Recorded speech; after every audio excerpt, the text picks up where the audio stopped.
અદ્ભુત પ્રસંગ મને યાદ આવે એટલે તમને કહી દઉં. કોઈ કે માં જાનકીને પ્રશ્ન કર્યો, સીધે વિના વાકે પ્રભુ રાઘવે તમને અયોધ્યામાંથી રજા આપી દીધી, કે તમને ભગવાન રામ પ્રત્યે કઈ સંકલ્પ થયો? ત્યારે માં જાનકીના મુખમાંથી શબ્દો નીકળ્યા, હા મને સંકલ્પ થયો. શું?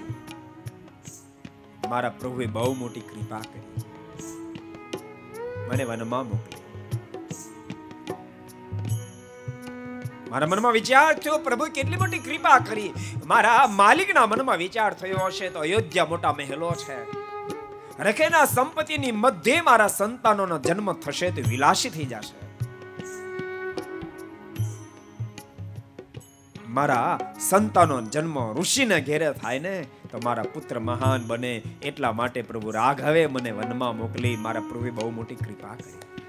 આ ભારત દેશની નારી, આ ભારત દેશની પરસ્પરના સંબંધો કેવા જોડ હશે. પ્રભુ રાઘવને કોઈ કે પ્રશ્ન કર્યો, આપ જાનકીજીની પ્રત્યે શું સ્ટેટમેન્ટ આપી શકો? વનમાં મોકલ્યા પછી પ્રભુ રાઘવ બોલ્યા છે, આ ધરા પર સીતા જેવી કોઈ મહાન સતી ન હોય એ હું સ્ટેટમેન્ટ આપી શકું. એના જેવી કોઈ મહાન સતી ન. તે ભક્તો આવું જ્યારે દાંપત્ય જીવન જીવાય ને ત્યારે ત્યાં લવ અને કુશને જન્મ ધારણ કરવો પડે. ત્યાં લવ અને કુશને જન્મ ધારણ કરવો પડે.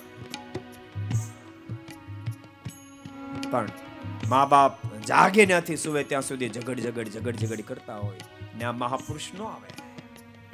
માટે પ્રત્યેક પુરુષ ભક્તો, સ્ત્રી ભક્તો આ કથાને સાંભળી જન્મ ઉતારજો, ખૂબ દિવ્ય જીવન જીવજો. તમારા દાંપત્યની પવિત્રતા તમારી ઘરે કોઈ મહાપુરુષને મોકલશે. अगर ये वीडियो आपको पसंद आया हो तो लाइक करें और शेयर करना मत भूलिए. सब्सक्राइब करें सरदार कथा चैनल को और बेल आइकॉन पर क्लिक करना मत भूलिए लेटेस्ट वीडियो सबसे पहले पाने के लिए.